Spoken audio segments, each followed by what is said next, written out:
Good morning. Hope you're doing well. And pray God has richly blessed you and that you're excited about serving God today. I want to talk to you this morning found in Proverbs chapter 27, verse 1. Proverbs 27, verse 1. It says, "Boast not thyself of tomorrow, for thou knowest not what a day may bring forth." We don't know today what tomorrow holds. We don't know whether the sun will shine or the rain will come. I know the weathermen try to tell us, but a lot of times they're wrong. We don't know if it'll be a good day at work or a not so good day at work. There's a lot of things we don't know about tomorrow. But there is one thing that I'm glad I know. I know the one who holds tomorrow because he's holding my hand. He lives within me, and I know he has my best interest in heart. I can trust him to take me into tomorrow and then to get me through it, no matter what come my way. James may have had this verse 27 and 1 in Psalms when he wrote, "You know not what shall be on tomorrow, for what is your life? It's even a vapor that appears for a little time and then it's gone." And again, we don't know what tomorrow holds, but we do know that Jesus is there waiting on us. I do know this. There's some things I'm expecting tomorrow. I wake up in the morning thinking that this could be the day when Jesus steps out on a cloud and calls the church home to be with him. He comes to take his bride home to spend eternity with him. Are you ready for that? If that's the case, are you ready to meet him? Should tomorrow be the last day of our life here on earth? That's a possibility. No matter what kind of health we are in, if it could be perfect health, we're still not promised tomorrow to be there when the sun goes down. Folks, we must be ready at all times to leave this world to go meet Jesus Christ. A lot of people are thinking, well, the rapture's not going to take place for another 50 years. Well, guess what?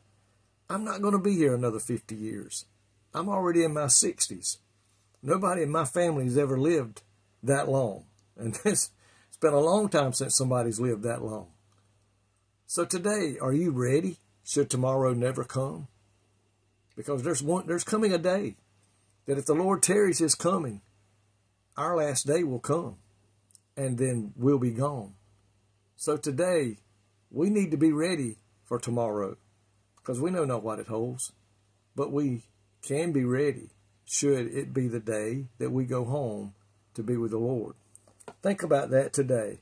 Boast not thyself of tomorrow, for thou knowest not what a day may bring forth. I'm looking for a great day tomorrow. I'm looking for a day of happiness. I'm looking for a day of spending time with my family, my grandson. Maybe doing some work around the house, or maybe going down to the church and doing some work there. I'm looking for a great day tomorrow. Have a great breakfast, a great lunch, and a great supper. I'm planning for an exciting day. But that's a plan. And I won't know if that plan will come to pass until tomorrow.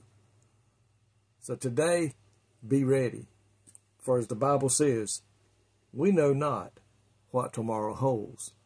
But what we need to be doing is being ready for whatever does come our way. Lord, thank you today that even though we have no idea what tomorrow holds for us, but as long as we hold to your hand, as long as we let you have control of our life, we have nothing at all to fear. Because, Lord, you said, I'll be with you all the way.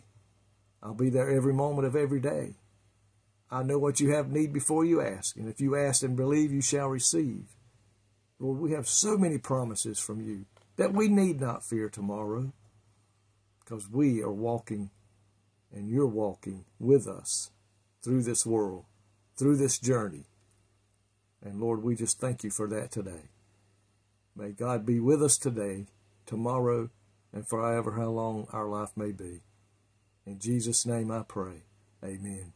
Folks, I pray today you're looking for a great tomorrow because you know God as your Savior. In Jesus' name, have a good day.